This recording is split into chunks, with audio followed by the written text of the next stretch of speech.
Very good. So thank you everybody for waiting for a few minutes. It's 2 or 3 minutes past 3 o'clock.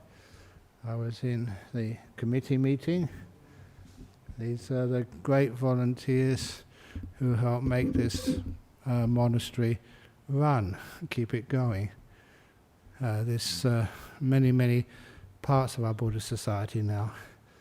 And I mentioned to them that even though I've been working hard at committee meeting and other things beforehand, you do feel a little tired, but as soon as you get to teaching Dhamma, it's amazing every time. It's kind of you wake up, you get clear mind.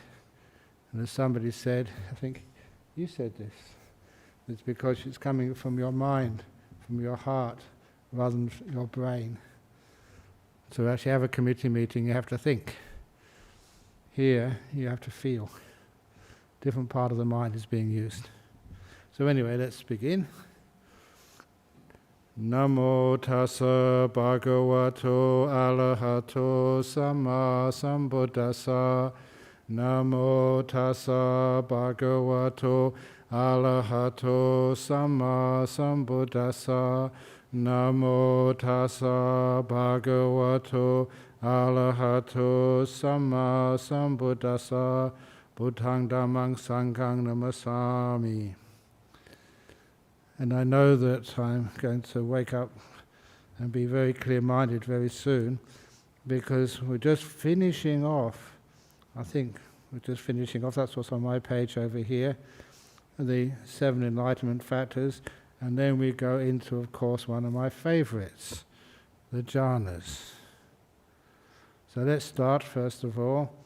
This is summing up how Anapanasati fulfills, completes the 4 factors or the 4 focuses of mindfulness, how the 4 focuses of mindfulness fulfill the 7 enlightenment factors, and the 7 enlightenment factors, they produce full enlightenment. Here you develop mindfulness enlightenment factor, which is supported by seclusion, physical and mental. The physical means that you do have a place of quiet and peace where you can practice these things.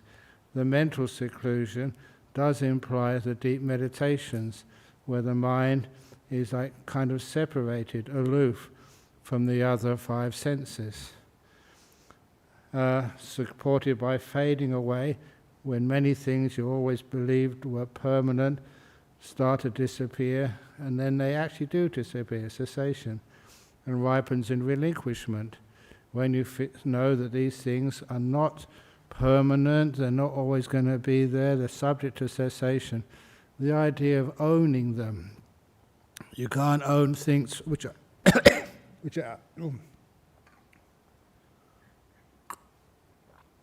you can't own things which are out of your control. And soon you see that all these things are totally out of your control. Your body, past and future, thoughts, perceptions, feelings. I'd always love to have pleasant feelings for the rest of my existence. Only joy and happiness, never any suffering. But I can't do that. Not even the Buddha could do that. This morning when I gave some chanting to someone who was experiencing a lot of suffering, I chanted for them the Bojjhanga Sutta. And one of those chants was that even the Buddha, when he was suffering, the monk Chunda, who was attendant at the time, chanted the Bojjhanga Sutta for him. And the Bojjhanga is the 7 enlightenment factors.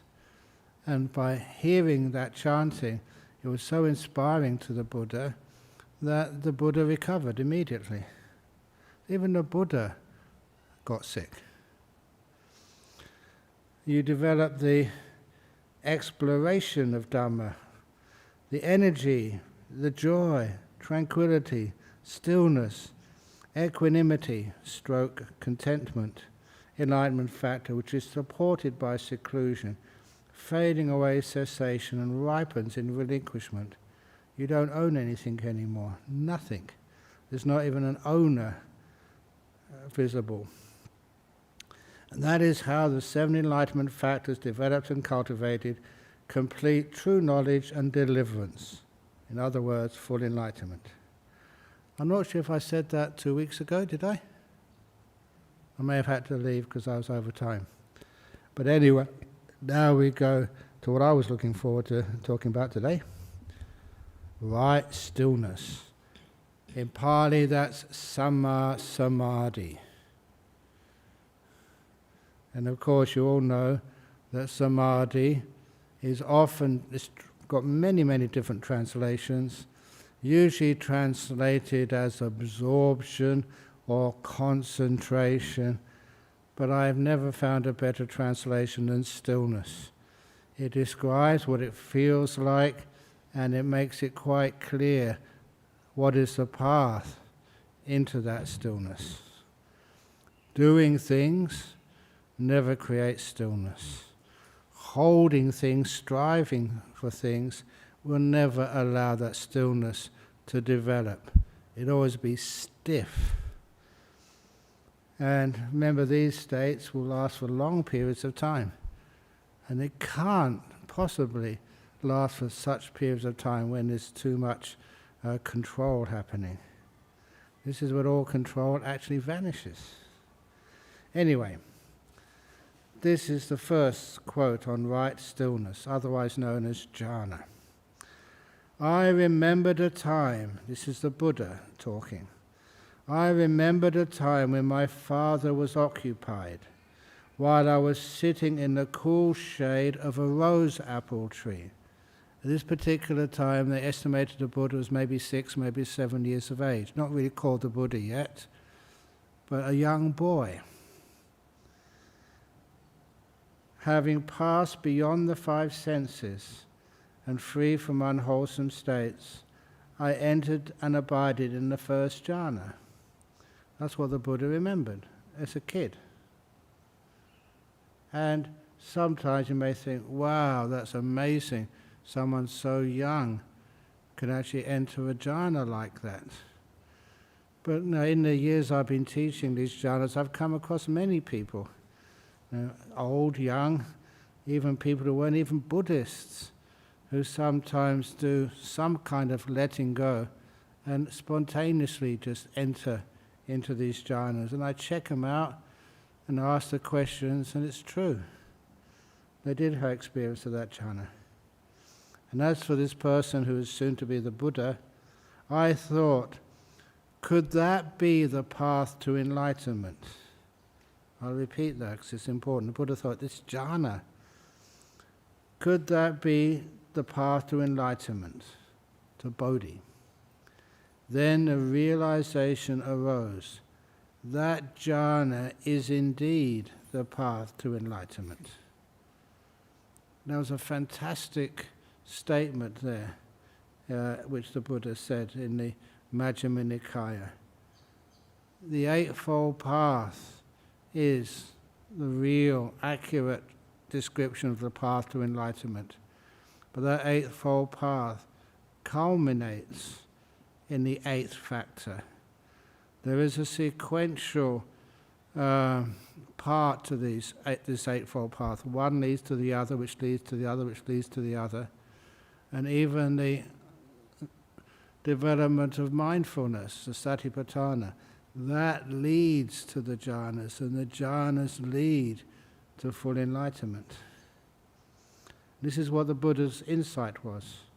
Could that be the path to enlightenment? Then the realization arose that jhana is indeed the path to enlightenment. And the Buddha realized that not when he was sitting under the rose apple tree. That memory stayed with him for many years. This was after the Buddha had tried so many other different ways to enlightenment. Through many of those were ascetic practices. I didn't put down here, but I do remember so clearly what the Buddha said next, or the Buddha-to-be said next. He was fasting, he was very thin, he was very weak with all the exertions, especially with the fasting. And so he started to next say, it is difficult to experience those jhanas with the body so weak and emaciated. So suppose that I start resting, washing, eating properly, and then with a fit body, then maybe those jhanas might become more easy to attain. And so he did start looking after his body much more than he'd done before. And that's when his 5 first disciples, that's when they left him. They thought the Buddha has given up all striving. He's not practicing just this strict fasting or asceticism like he used to. He's going soft. He's given up the path, so they abandoned him. But of course we know what actually happened. He did find this beautiful way to enter these jhanas again, and that led to the full enlightenment. But anyway, this is why when the Buddha did become enlightened, the first thing which he taught was the middle way between asceticism and indulgence. But I'm going off track here. So that jhana is indeed the path to enlightenment. The 4 jhanas, what actually are they? 1. And you can see the quotes here, you can check it out for yourself. Having abandoned the 5 hindrances, abandon them, not just restrain them or weaken them, abandon them, totally free from the 5 senses, totally free. So you can't hear anything. Obviously you've got your eyes closed, but even if you opened them, you wouldn't see anything. Remember what I said, I think, yesterday? Yesterday, that sometimes when you open your eyes and do this Zen meditation, if you're peaceful enough, if what you see is not changing, like I was staring at a whitewashed wall, after a while, just the wall vanishes. The eyes are open, but the sense of sight turns off, simply because nothing is happening. So in these jhanas, you are totally free from the 5 senses. You cannot see anything, you cannot hear anything. You cannot smell, taste, or even physical touch has disappeared. So if somebody taps you on the shoulder and said, you know, the car is waiting to take you to Bodhinyana, you would not feel the tap on your shoulder. You're not ignoring it. It just doesn't register in your mind. You're totally free from the 5 senses, free from unwholesome states, the hindrances. Then you enter upon and abide in the first jhana. Now the first jhana has these 5 states, and those 5 states, it's great to have a good translation of what these are, because people feel all sorts of crazy ideas of what these these 5 states which are remaining when you get into the first jhana. They call it, first of all, vitaka vichara. And I don't know how people can actually say and maintain this position, that it means that it's thinking and reflecting on what you're thinking on. It's absolutely just, to me, it's actually quite strange that people feel that in a deep meditation that your mind can think, conceptualize, verbalize, find inferences. The mind is way too still to do that. You've gone beyond thought and names and connection between names. You're having raw experience, knowing without giving anything a name. That's where the vitaka vichara in its normal state has disappeared. But instead the mind is not perfectly still. You have this beautiful bliss, which is the object you're aware of, and the mind holds on to that bliss. The letting go has not been perfected yet. And that holding on to that bliss is called vichara. And because you're holding on to it, it's not exploring it, it's this last little bit of attachment. Because of that, the stillness is unstable. You move away from it. And as you move away from it, this is a metaphor, the bliss is so strong it pulls you straight back in. That's the vitaka. I sometimes call it the non-verbal movement of the mind and holding on to that mind. Just to make it more easy to understand, I coined the metaphor like the wobble. Not perfectly still, but almost 100%. And the reason why you're not perfectly still is that when you're on that bliss, you just hold it a bit too hard. Still haven't properly let go yet. But still you're blissing out. You don't lose that object of awareness to bliss. And you have the joy and pleasure. I love those words. These are incredibly powerful. These are the biggest blisses and joys and pleasures you've ever felt in your life. Bliss and pleasure, joy and pleasure, caused by being totally free from the five senses.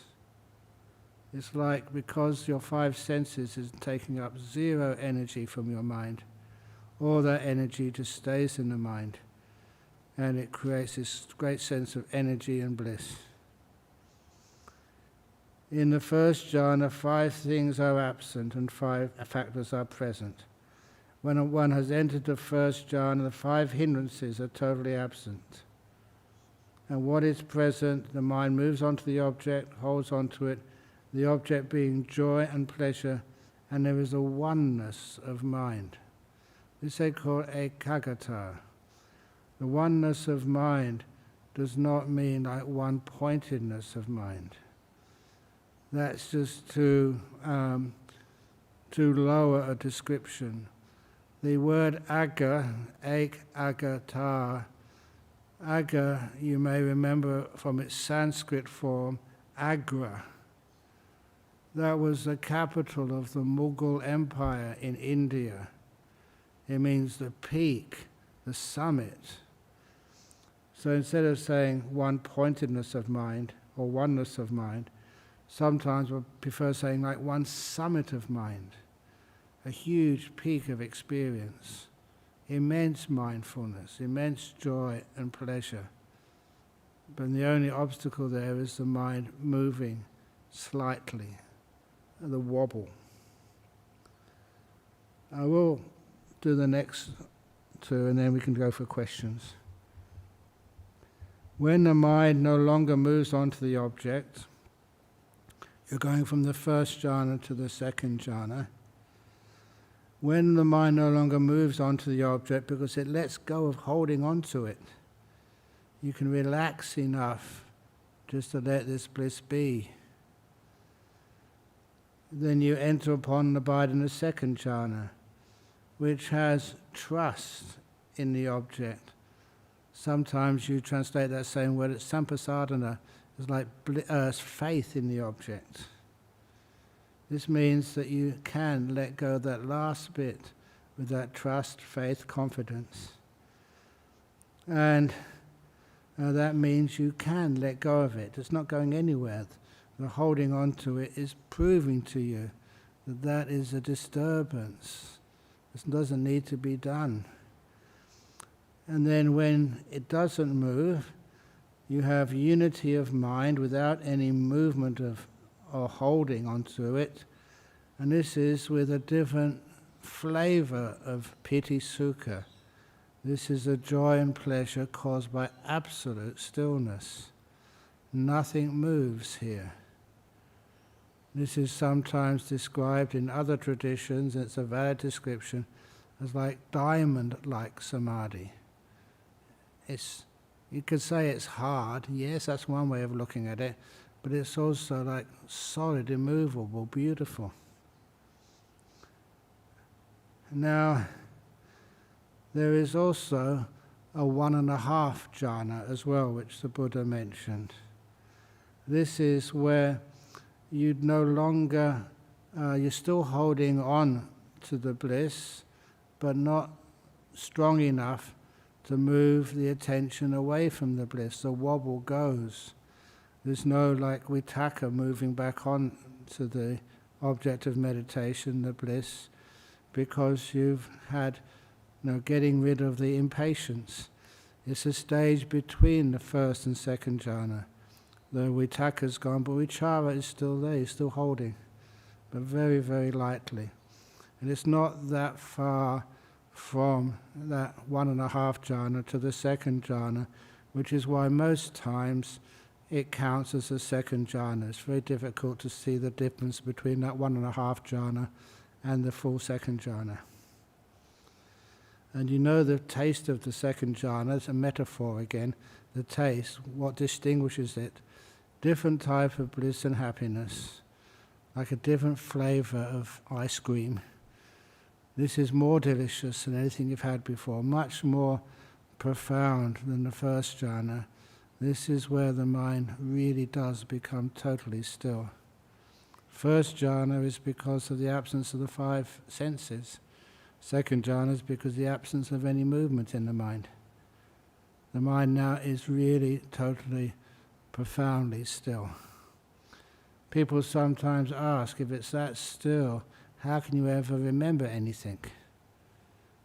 To remember anything, you know what happens if you're in a university, you've got to remember the notes remember the points which the teacher is presenting to you, you take down notes. That's how we're trained to remember things. In the jhanas, you cannot take down notes. It's impossible, the mind is too still. But with the increase in mindfulness and the joy, the power which is in your mind, whatever you experience, you can recall so easily. It's something you can't get out of your mind. I often try and find words for this. The closest words, it traumatizes you, but not in a negative way. In a trauma, you can remember everything. Sometimes you remember it at night time when you're trying to go to sleep. You remember it during the day. You try to get rid of that trauma because that's negative. These are things which are so incredibly positive. So whenever you want to turn your mind to that was an amazing experience, what was it? It will come up straight away. That's how powerful it is. And it's when you recall it. For those of you who want to check this out, it's called what is it? Pachawekana Jnana, reflecting back on these powerful experiences. And that is where you get the data to get the deep insights. You've had this powerful information. It's absolutely true, you've got no doubt about that. The 5 hindrances, especially the one about doubt, has gone, vanished. What you see you can rely upon as truth. When you reflect back upon it, that's where you can make the connections, especially the connections with other dhammas which you have heard, and understand what things like anicca or dukkha or anatta really are, what they really mean. So, the third jhana. With the fading away of... I didn't go totally into it. Which has trust in the object, the bliss, enough to let go of holding it, and unity of mind without any movement or holding, with joy and pleasure caused by absolute stillness. This is the peak of stillness. With the fading away of joy, you abide mindful and fully aware, mindful, fully aware, experiencing a bliss purified from joy. Another different flavor. Purified joy, you enter upon and abide in the third jhana, on account of which noble ones announce, one has a pleasant abiding indeed, who has such mindfulness and equanimity. We're talking here about the third jhana. This is the experience which people have. When you get into a first jhana, you think, wow, this is amazing. There can't be anything more delightful or profound than this. But then what happens? You get into a second jhana, and that's even more profound and beautiful and pleasurable. It's like when you climb a mountain and you think this is the highest mountain in the world, and you find there's another mountain behind that, even higher. And then you go on another mountain which is higher. And there are basically 4 mountains: first jhana, second jhana, third jhana, fourth jhana. The arupa states is moving from the 4th jhana to really lofty places which don't count as mountains anymore. This is when your mindfulness starts to fade away. Beautifully. With the mind going too. Anyway, the 4th jhana, I'm going ahead of myself. Having abandoned pleasure and pain. That's all experience from the 5 senses. Everything to do with the 5 senses and the pleasures and pains of all these things disappearing. And with the disappearance of joy and unhappiness, all Vedana from the 6th sense, except for equanimity, otherwise known as contentment, just looking on, peaceful. And after a while, it's confirmed by the Buddha, after a while that peace and equanimity is not boring at all, it's intensely mindful. It's another type of pleasure. You enter upon and abide in the 4th jhana, which has only neutral mental Vedana remaining, just pure mindfulness with contentment. And I like to emphasize this, pure mindfulness. You don't lose mindfulness as you practice these jhanas. You purify them from other things, so the mindfulness which you experience is the purest and strongest mindfulness you can ever experience. That's what really makes it sort of out of this world. Pretty much it is.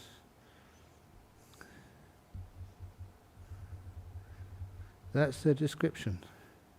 Now, questions?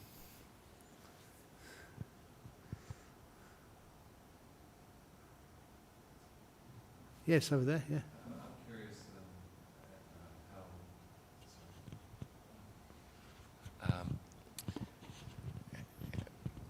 with your experience of how, if you've gone through all 4 of these, or how long it took to get there?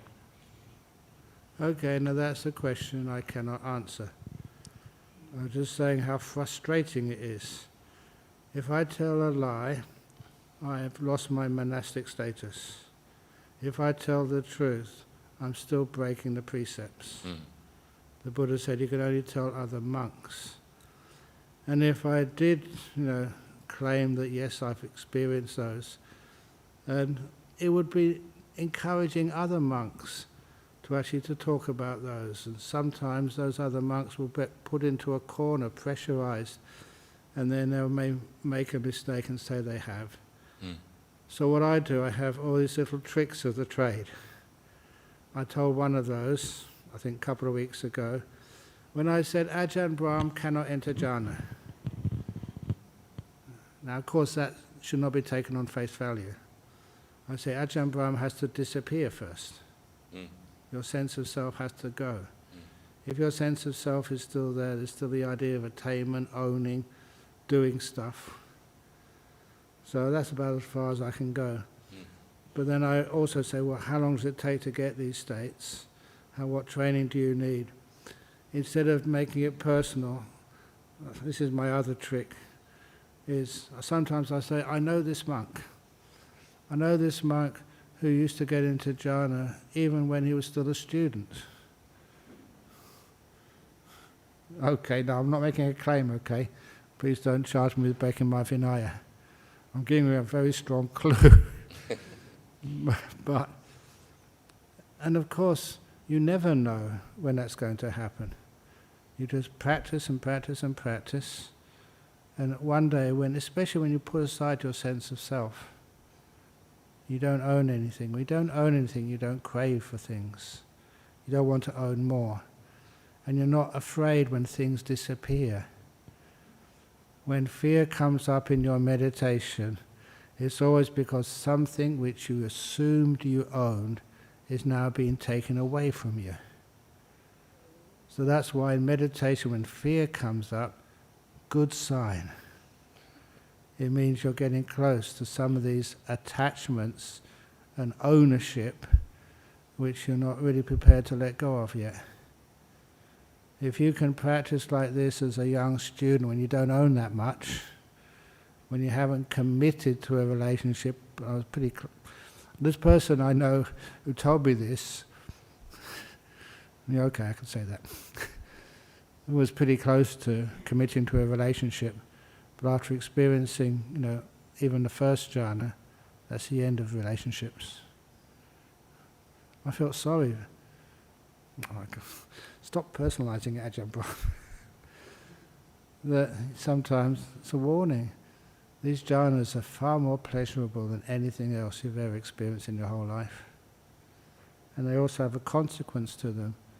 They come from letting go of things, not from attaching.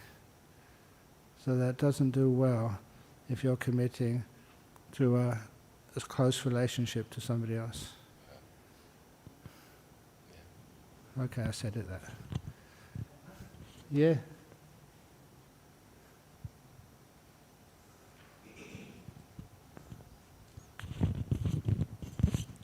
Thank you, Ajahn Brahm. Very interesting. Yeah, Ajahn Brahm, you started today's sutta with the summary of the 7 factors of enlightenment. Mm-hmm. You mentioned the highest one is we know is equanimity, okay, and then you started with the four jhanas. All right, stillness of mind. Okay, now, so this is the equanimity, okay, and the jhanas. Is this a continuation, this thing, or a different thing, or what? Because for my observation, it's a continuation. Say, in the jhanas, you talk about stillness, and now third, fourth, that you bring in equanimity too. No? That is real stillness. Equanimity, just looking on, being content, so there's no desire, aversion on anything at all. What happens if you have pure equanimity, 100% equanimity? You are still. Nothing to move you. So the highest level of equanimity is the 4th jhana. Sorry, I thought the highest is the 8th jhana equanimity. Sorry, am I wrong? From my understanding, the 8th jhana is the high. No. Because once you have these 4 jhanas, this is still the 6th sense of mind is so strong and pure. The strongest mindfulness, the object is equanimity, peace if you like, contentment if you like, but not just ordinary peace. Incredible, perfect, deep, unmovable peace. So there are different levels of equanimity, are you saying that? No.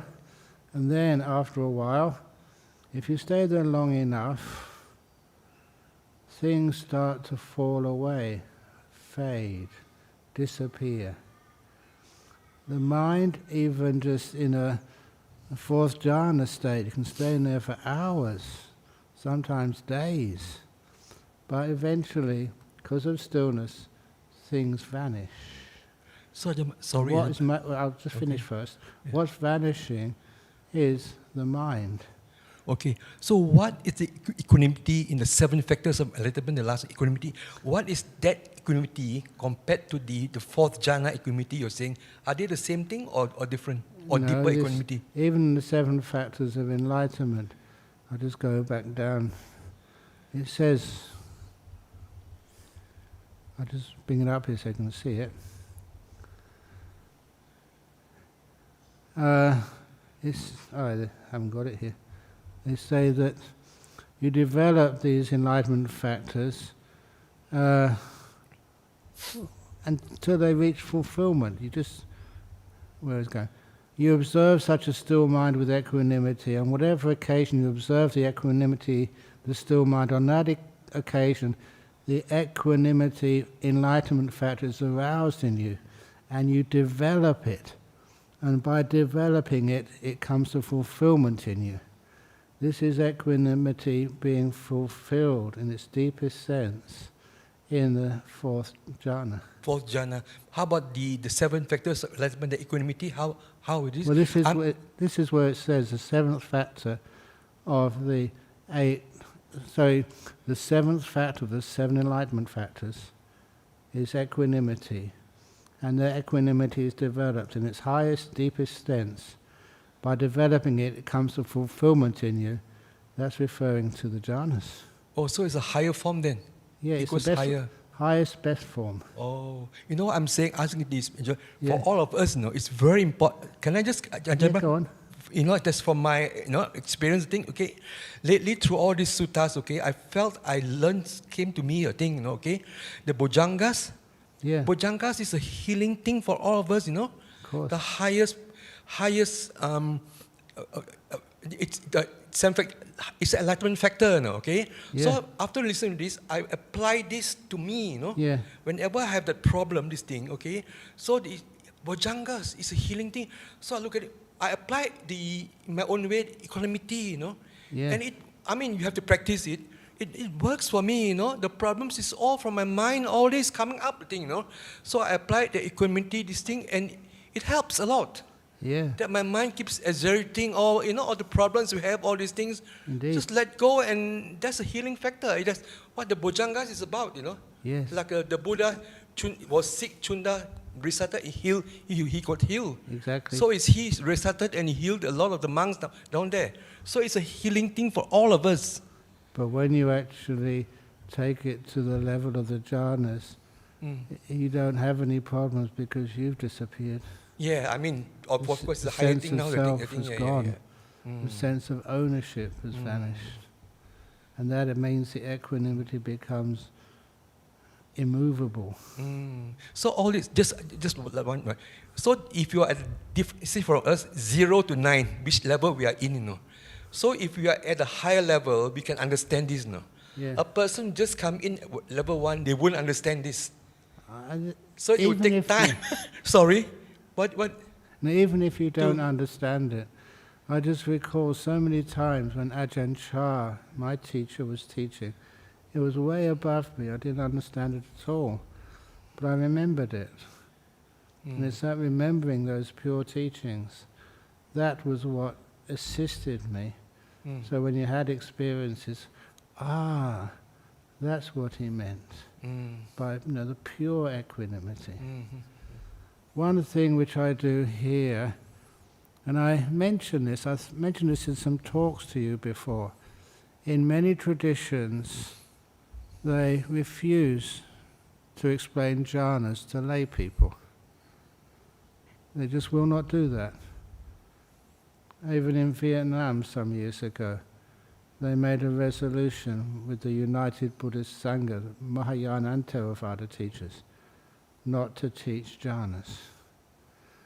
They thought it was too troublesome. But because I was not born in Vietnam, I grew up in UK, where the Westerners, we have this idea of equity. Why not teach jhanas to lay people? The Buddha did. So I reacted to that, and so if you tell me not to, I will.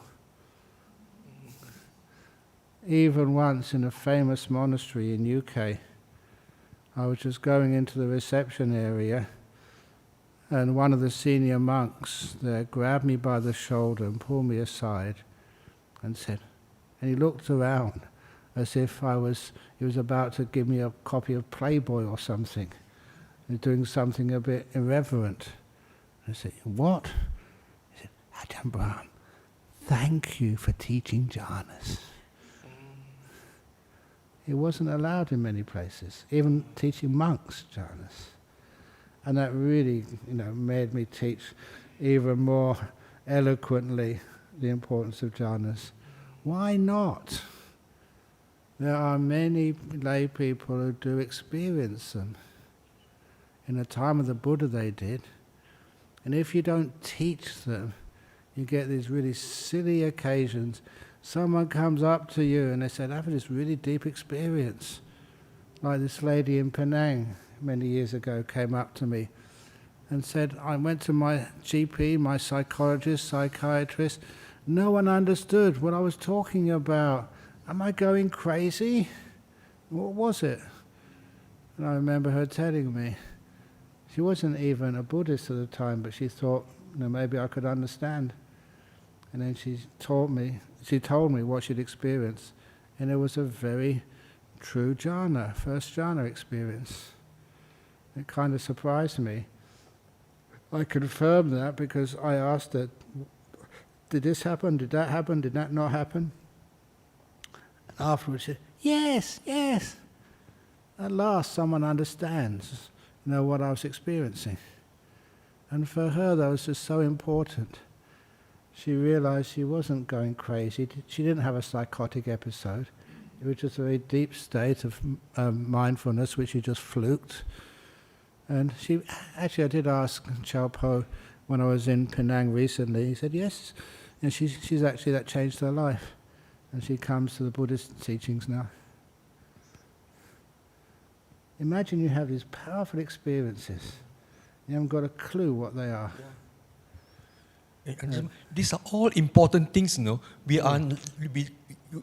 tell us, but there's a lot of deeper things we need to understand too. The real teaching, maybe like the workshops which Ajahn Brahm, we should go into deeper things to understand. Because this is the heart of Buddha's teaching.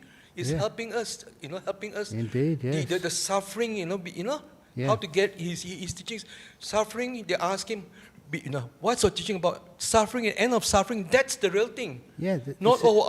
Are Buddhists, some Buddhist vegetarian or rebirth, these are all sidelines. This, what you say now, these are the heart of the teaching. Indeed.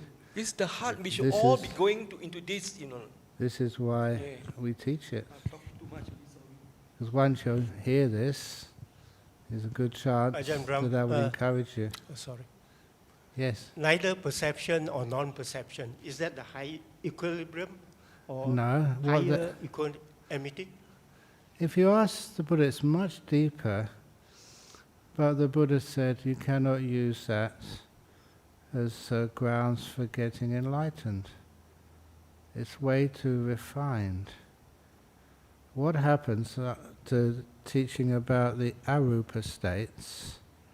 First of all, Buddha never mentioned those as jhanas.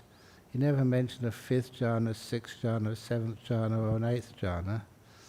But nevertheless, those fifth, sixth, seventh, and eighth, what are sometimes called jhanas, they're really arupa states, that they are based on the fourth jhana. You can't just suddenly get into a fifth or a first arupa or second arupa. You have to go for the four jhanas first. It's like they are a special case, a refinement of the fourth jhana. What happens? Because the mind is let go completely of the five senses, you still have this sixth sense base left. And in the fourth jhana, the highest state of mindfulness and equanimity, now that mindfulness starts to fade away. Like an onion, it peels off layer by layer. Now the first of the arupas, the state of, sometimes they call it infinite space, but that just makes it just a bit too like cosmic. It's much more like unbounded, or the idea of space disappearing. This is something which you understood from maybe my science background, theoretical physics, which was a bit sort of cosmic, obviously cosmic, but had some really weird interpretations. The fact that the infinity and zero are just almost one and the same. This is actually where the concept of space is disappearing. A good example of that is present moment awareness. Whenever you get into just simple present moment awareness, you feel like time has no boundaries anymore. It's like infinite. But there's no time there at all. No, you've got other ones here. So that's a nice way of understanding what infinite space means. It's like space is disappearing. The whole of it, the idea of it. And the next thing was infinite consciousness. Unbounded consciousness. That too is beginning to disappear. This is where even the idea of mind is vanishing. And then there is this state of nothingness, which sounds very easy to understand, but it means there's nothing left. But then you can perceive nothingness. And so the next stage becomes neither perception nor non-perception. And what's happening here is even perception, the last part of the mind, is now fading away and disappearing. Looked at from one angle, you're perceiving. Looked at from the other angle, you're not perceiving at all. The mind is about to stop. And this is very profound stuff. The last thing which you think you've assumed you are, what I sometimes call the last citadel of the illusion of a self, that which knows, is disappearing.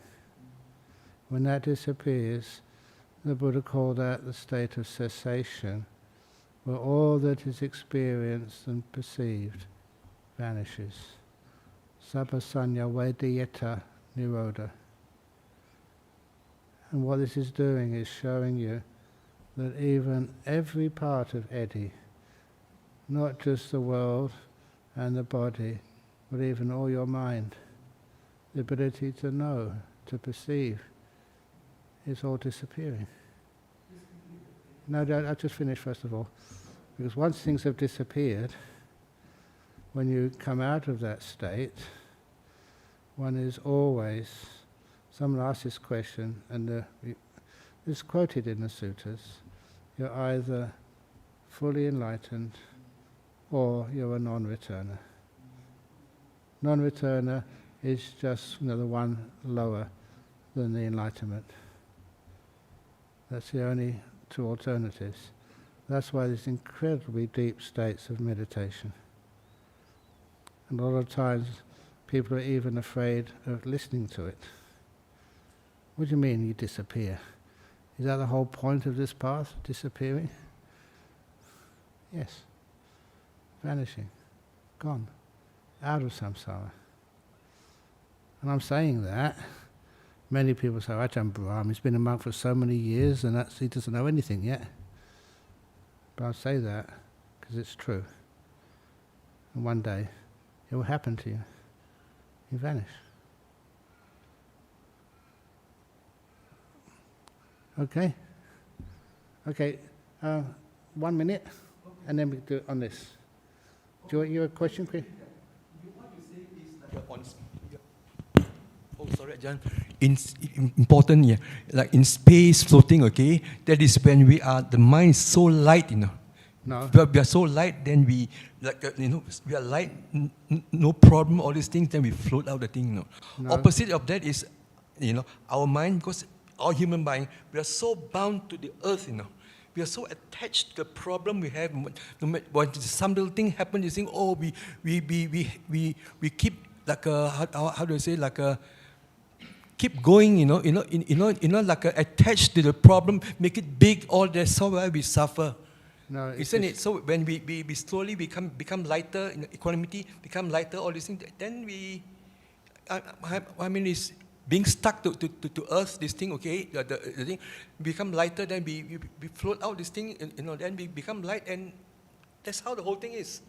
No, it's much deeper than that. Yeah, I know that. The earth vanishes, the problem, the thing, and you for vanish us, as well. just human being, if we can go, we don't go for the deeper states, and so we can know the basic thing to help us through the problem.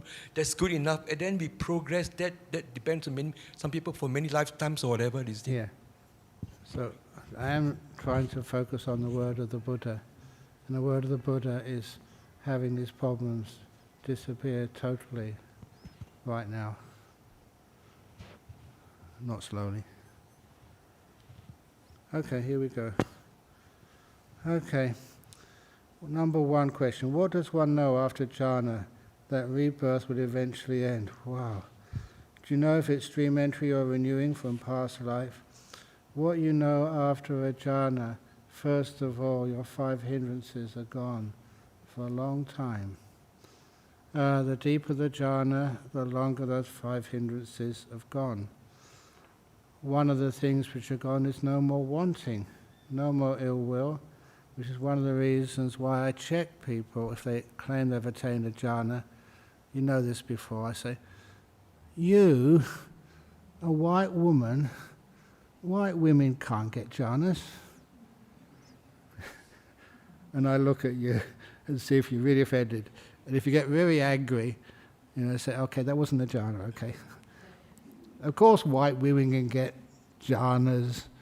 It doesn't really matter, but you try and upset a person because you've still got that propensity or ability to get upset. That wasn't a jhana. That's how you check people out. So what one knows after jhana, that rebirth would eventually end. Yes, you can know that, but first of all, you notice what rebirth actually is. What happens in a jhana? Your 5 senses have stopped. I mean, really stopped. They're just not there. When they come back again when you emerge from jhana, that's like what happens when getting out of jhana. But in there you've got the data. What it's like, when you're free of this body totally. Number one, it means you're never afraid of death anymore. Because that's, what's actually going to happen. Okay, dying is painful. But once you get past that point and you're dead, free at last. What happens when you die? You go towards the light. What is that light? That's the nimitta. That's how you recognize your own mind. That's what it looks like. And if you have enough practice and training or understanding, then you just allow yourself to merge into that light. That's like getting into a jhana, bliss out. Do you know if it's dream entry or renewing from past life? I'm not quite sure, that was not really put very well. But after a jhana, that's not necessarily even stream winning. But I say, and many other people say this with me, to have the real fruit of stream winning, you do need jhanas. I can't see how anybody can be a stream winner, not just on the way to being a stream winner, but really achieve stream winning without having experienced the jhana. You can just infer, suppose, but when you've actually been there and know what a jhana is like, then you have a kind of understanding of just what death is, what is the outside of the 5 senses. That's one of the things that I mentioned this, I think, somewhere recently, when the Buddha described these jhanas, and I haven't come to this yet, but you'll find that the Buddha described even the first jhana, the bliss which you feel at that first jhana. He called it Paviveka Sukha, which is the bliss of renunciation. The next description was Sambodhi Sukha. And when I read that, it must be a misprint, because Sambodhi means enlightenment. Enlightenment happiness. That gives you a taste of what enlightenment is. It's not enlightenment, but you get the flavor of it, the taste of it. That joy which you feel even in first jhana. Sambodhi Sukha. If you want to know what enlightenment feels like, truly, how the Buddha described it, get into a first jhana, stay there for a while. When you come out afterwards, that's what enlightenment feels like. It's powerful. And second, what gets you out of a jhana? When you get too scared, if will is gone? No, scare, fear only stops you getting in. Once you are inside a jhana, there's no fear there. The only reason why you come out of a jhana, there's 2 reasons. And one of them is a very important one for you to remember.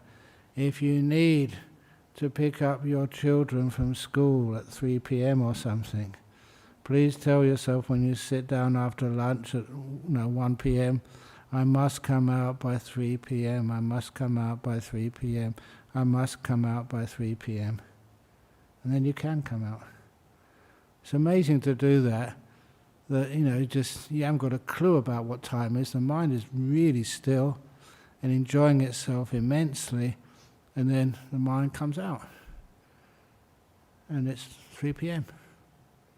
Make sure you say p.m. If you just say by 3, you might come out at 3 a.m. Because the time has no meaning for you anymore in there. You're getting scared is only an obstacle for getting into jhanas. You never have any fear when you come out for a long period of time. Even my dear old preceptor, I was not ordained by Ajahn Chah. My preceptor was Somdet Buddhajan in Watsaket. It was weird. I asked people, why didn't you send me straight to Ajahn Chah?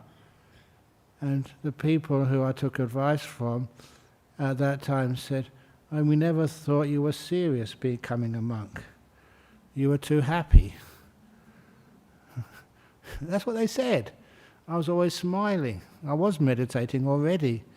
But they said, I don't think you'd last, because they thought only miserable people would go to monasteries to become monks. Honestly, that's what they said.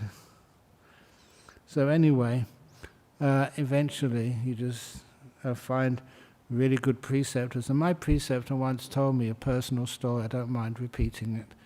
He said, even though he was a great scholar, and he became the acting Sangharaja of Thailand, it's only politics which stopped that being confirmed as a real Sangharaja.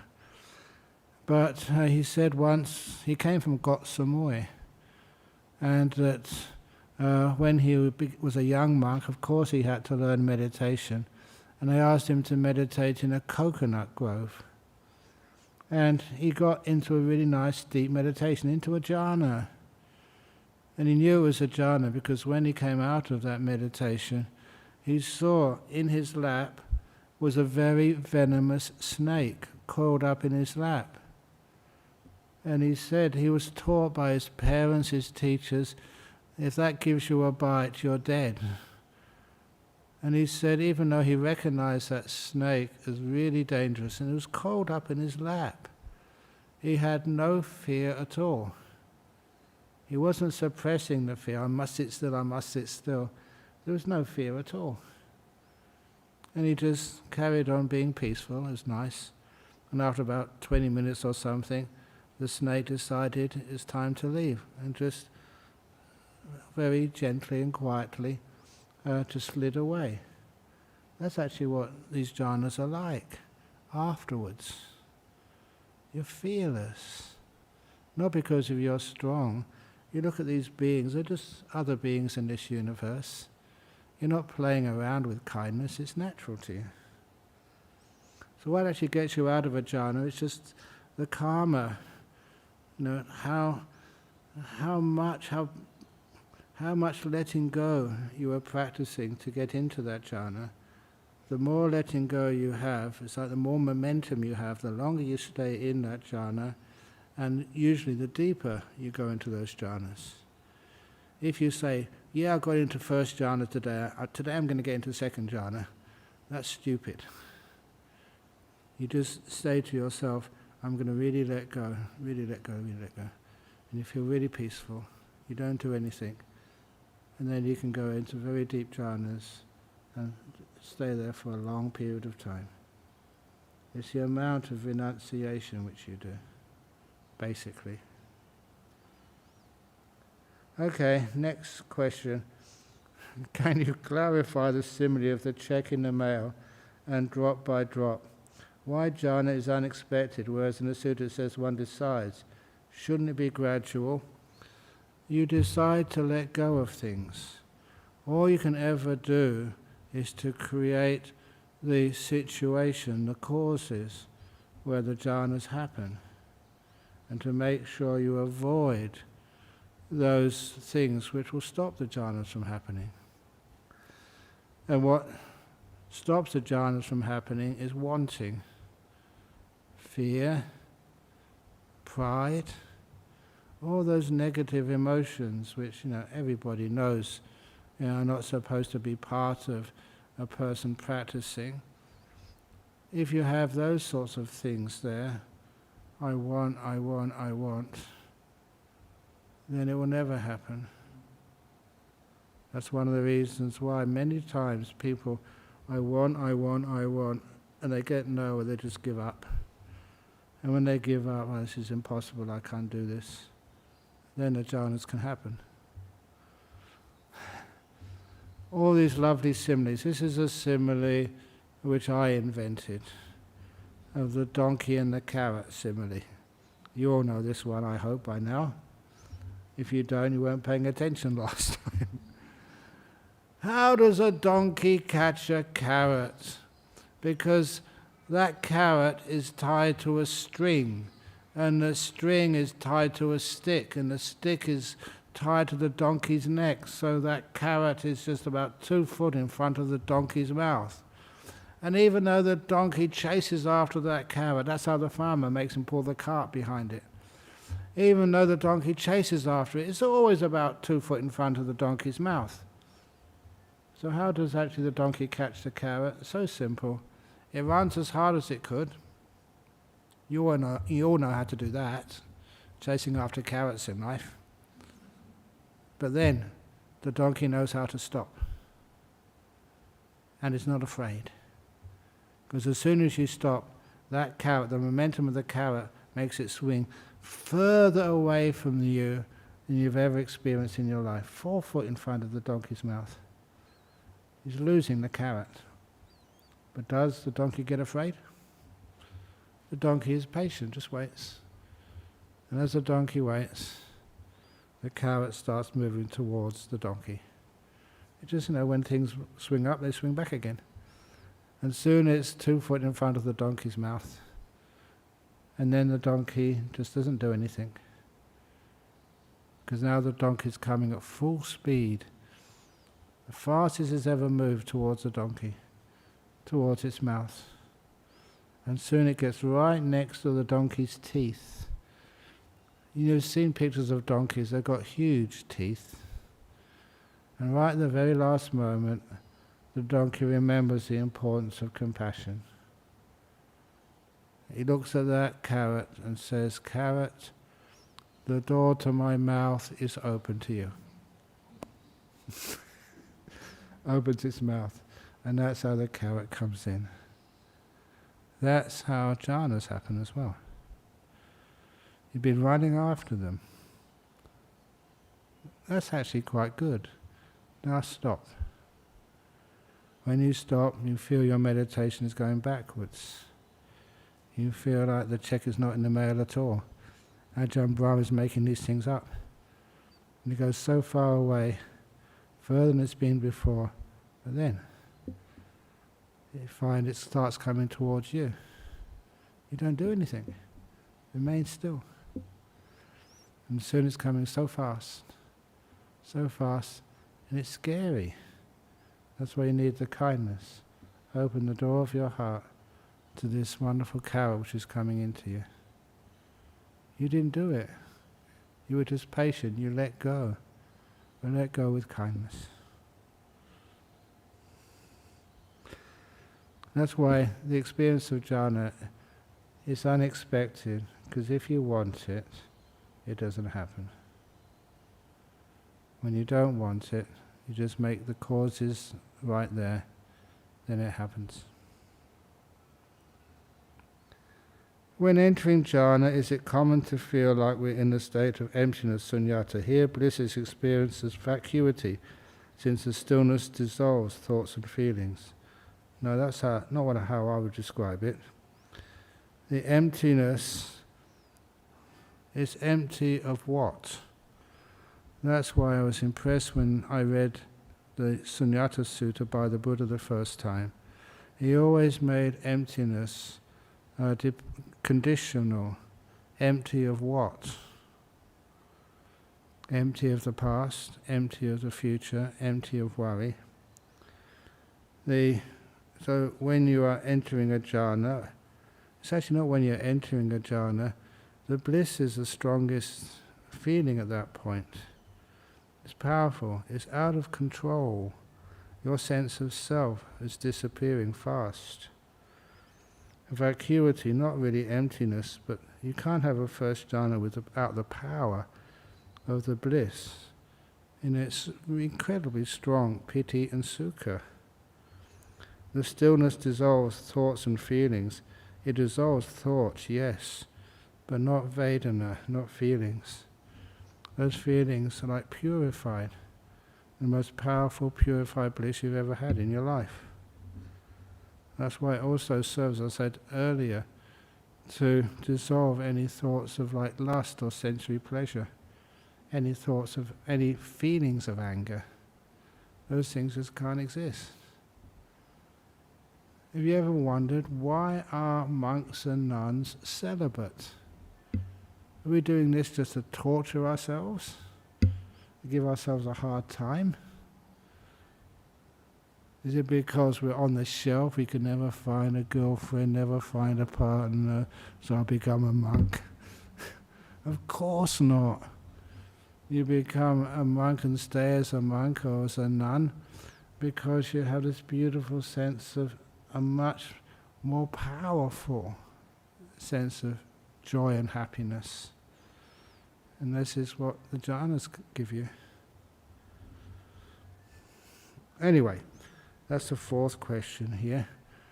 I don't know that. Okay, yeah, please. Yeah, Cheng, I've got a question here.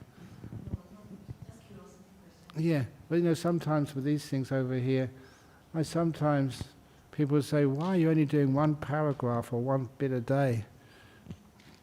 Because I've gone really slowly in the last times I've taught this class. But that's wonderful, because you're really important. Yes, Cheng? It's really a curiosity question.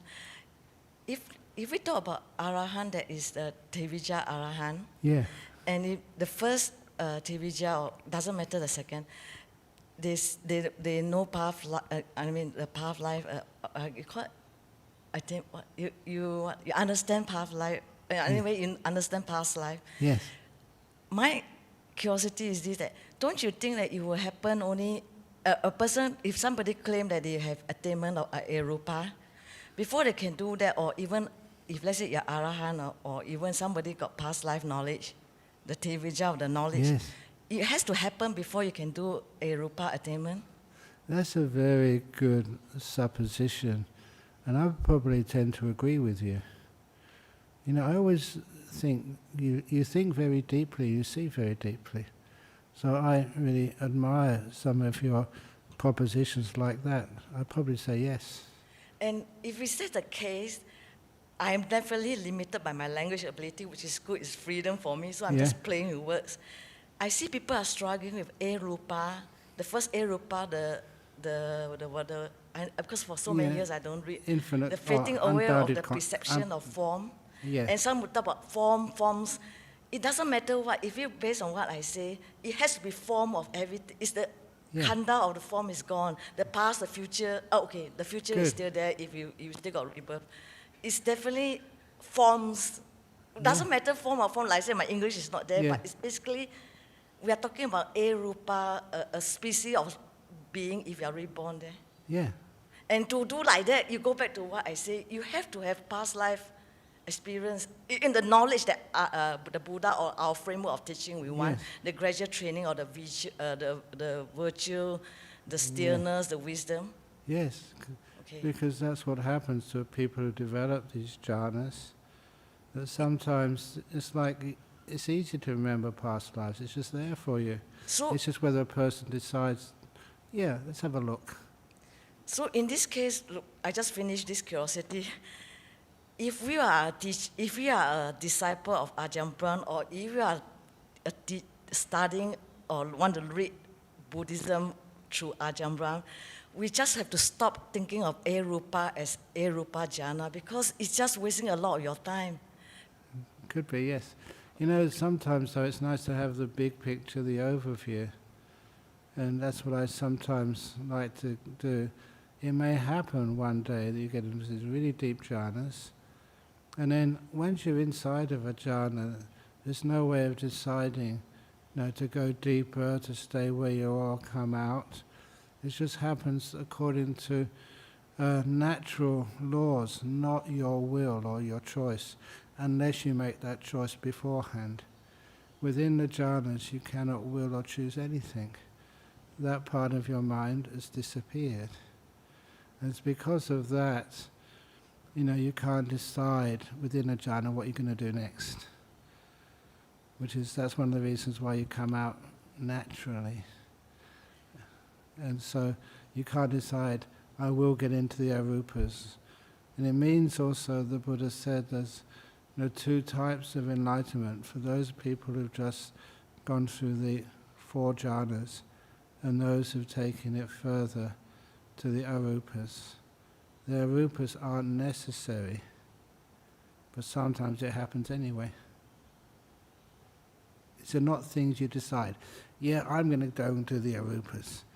I'm going to just do the 4 jhanas. If you think like that, you're missing the whole point.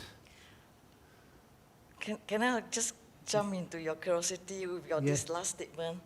So I have this curiosity also. People are always talking about my English, I just have to do it correctly. Master of, they're comparing, it's just more of comparing. Some meditator who can meditate and attain a rupa is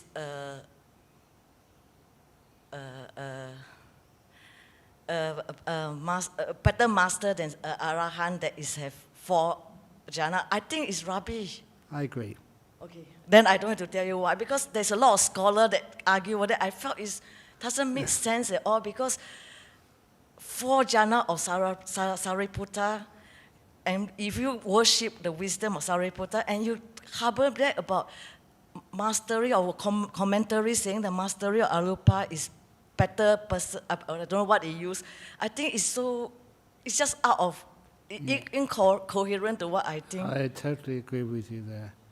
I always remember that description of people who are fully enlightened, how they describe that to the Buddha. They said that one who's fully enlightened never feels they're better than anybody else, never feels they're worse than anybody else, never thinks they're the same as anybody else. That comparison has totally been abandoned. There's no self there to compare. So that's true, you never feel that one person's better or worse than anybody else. And that's a good sign that a person's understood what the Buddha called conceit. Conceit is not just thinking you're better. Sometimes conceit is thinking you're worse, or thinking you are different. You give up all comparisons, all judgments. That's a sign of a fully enlightened being.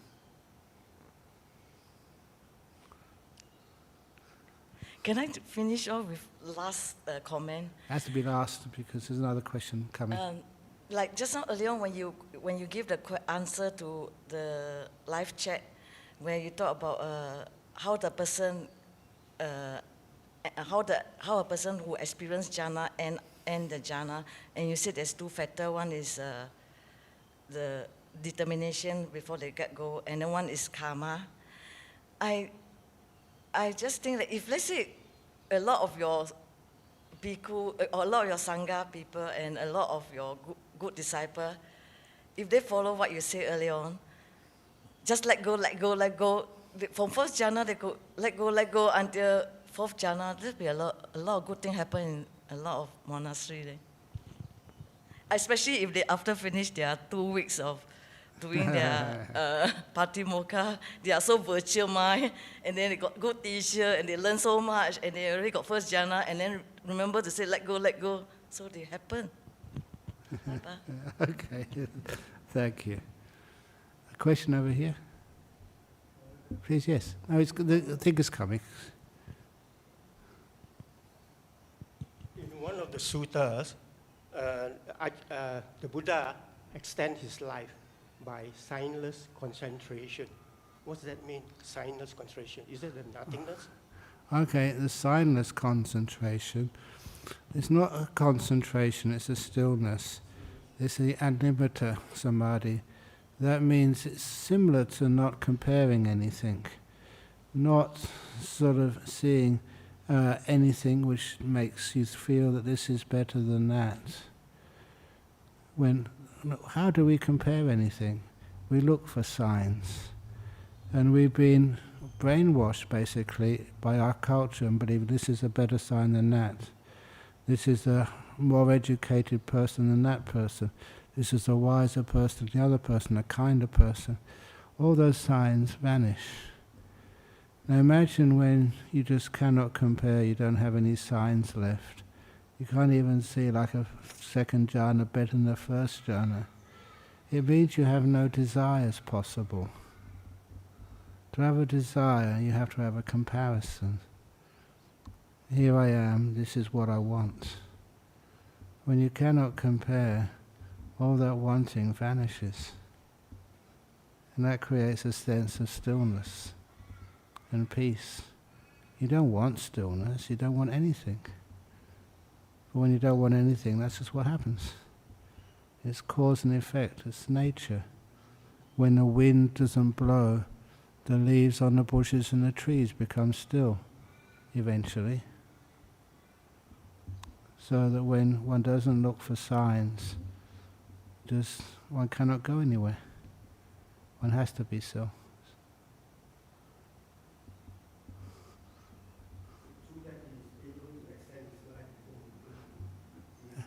They said he wouldn't. No, he wouldn't extend his life by that method.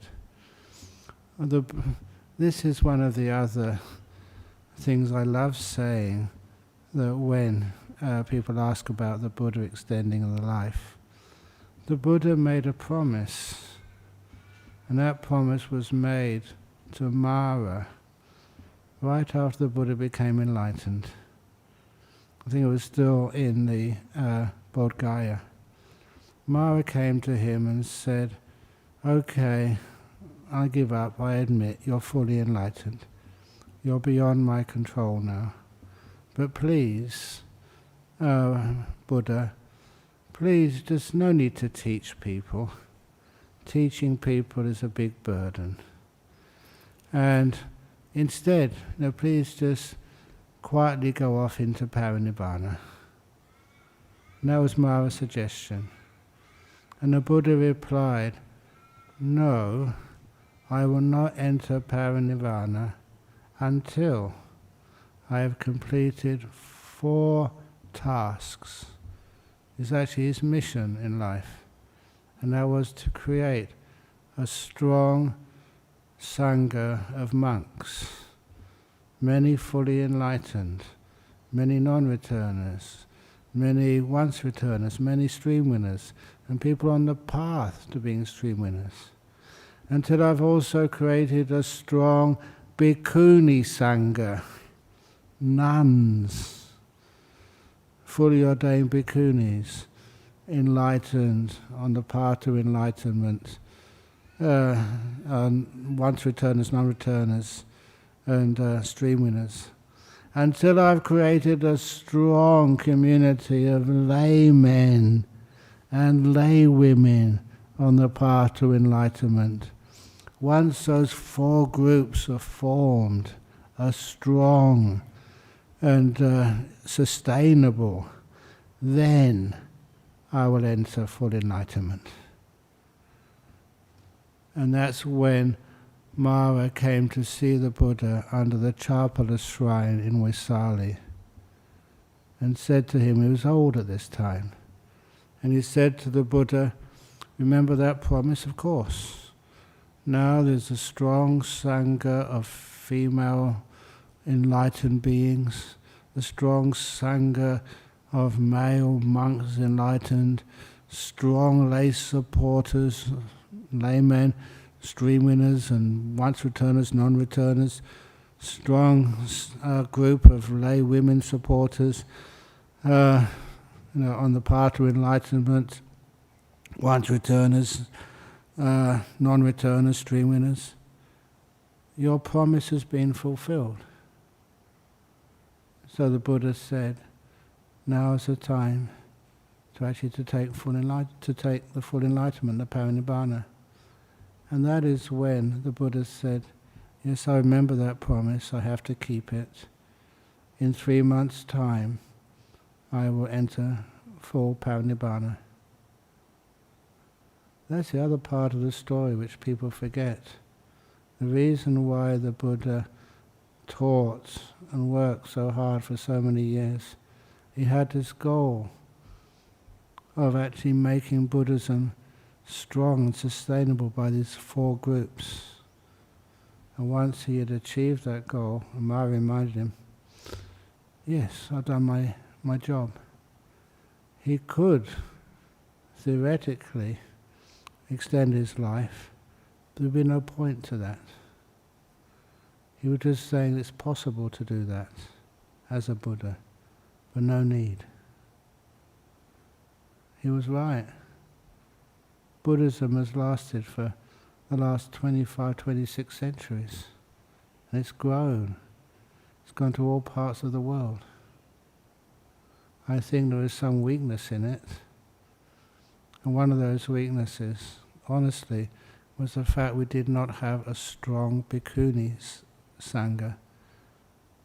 I think Dr. Kesari Dhammananda once said, the Buddhism for so many years was like a stool with 3 legs. It's never as stable as a stool or a chair with 4 legs. And he said, it's wonderful that now we're seeing that 4th leg being put back rightly on the chair, which is Buddhism. That was the main reason why the Buddha kept alive for so many years, to teach.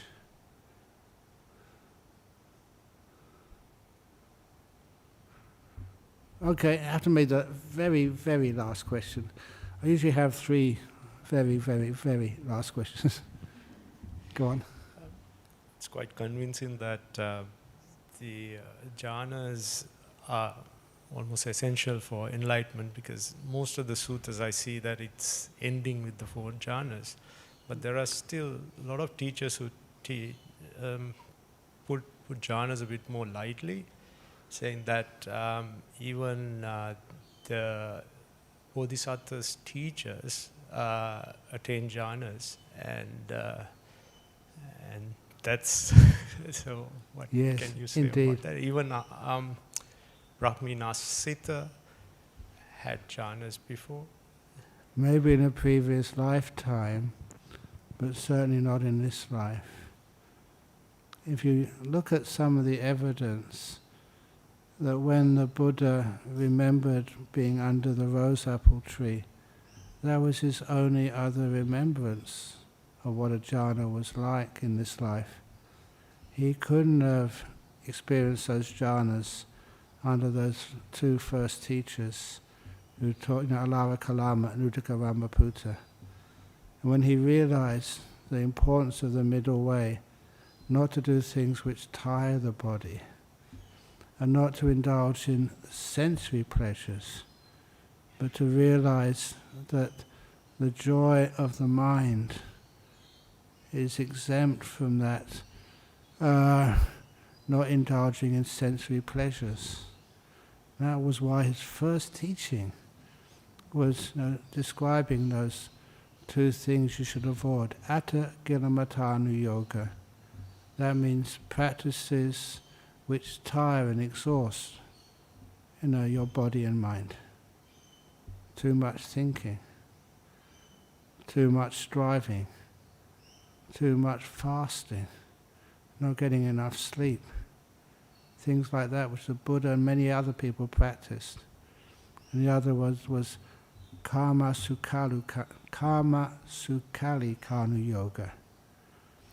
Kama Sukha means the joy, the pleasures of the 5 senses. That word karma, K-long-A-M-A, when you read and study Pali, you find that that always means the 5 senses, nothing to do with the 6th sense, the mind.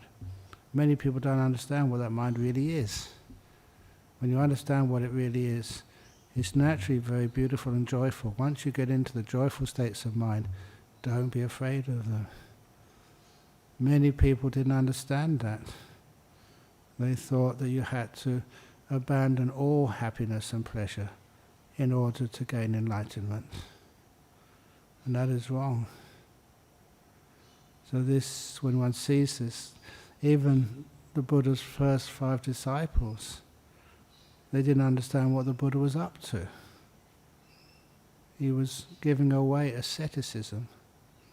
That's why he taught them, the first thing he taught them, avoid asceticism. Don't venerate asceticism. That's not the path. The path is the middle way between asceticism and the indulgence in the 5 body senses. They never understood that. If they'd experienced jhana, they would have understood that straight away.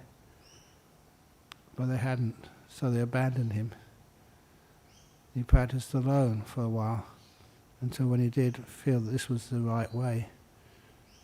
That was actually quite revolutionary, to find a path which did not involve hurting the body. The asceticism was seen as not helpful at all. So the 2 teachers, Alarakarama and Udakarama-putta, it was a different type of attainment Arupa, they had. yeah. Indeed. Because as you said today, there are some people who teach and they want it to be jhana so much, they lower the standards. When I was a young monk, I went to the United States and I was invited. They said, "Oh, Ajahn Brahm, can you please come to see us?" And these were 2 very famous Vipassana Western teachers, the 2 most famous probably, Westerners, I won't say their names. And they asked me, said, about jhanas. I said, what do you want to discuss? I said, we want to sort of basically pick your brain about what jhanas are. Because their teacher had told them that their Vipassana practice was not leading anywhere. They now needed to do jhanas. And they picked my brain for this because they knew I taught this. And what they were saying, they'd invented a new type of jhana they called jhana light. This was United States. It wasn't the real jhanas. So they had manufactured something much less. But nevertheless, they still called them jhanas. And that was kind of worrying. But they did answer the question about what was Alara Kalama Udakarama Putta up to. What they were doing may have been remnants of past teachers, but were much less. Just like these days, if you go to university and you get a bachelor's degree, the requirements for a bachelor's degree are far less than 100 years ago. A PhD, I don't know if any of you ever read Goethe's Dr. Faustus. Dr. Faustus was brilliant. He was awarded a PhD. And there was a big celebration for him because they only awarded a PhD maybe once every 5 or 6 years. This was really special. How many PhDs does UWA give out every year? In those days, the standard of a PhD was way, way higher than these days. Like jhanas, we always tend to downgrade their value or what's necessary to call them a jhana. I see that happening even now today. Many people feel they've got a jhana. It's not. So you know what happens? They don't come and ask me. They ask someone else. Please, say it's a jhana. Okay, I think I better finish off now because it's gone 4:30. Is that okay? Thank you. Thank you for indulging me. In 2 weeks' time, I will be in Hong Kong. So Ajahn Brahm, I imagine, or someone else will be giving the sutta class. But when I come back here on the 2nd or 4th weekend, Sunday, I will carry on. It just takes so much time. But I don't mind because you're engaged, and that's wonderful. So now we do the Arahang Samma Sambuddho.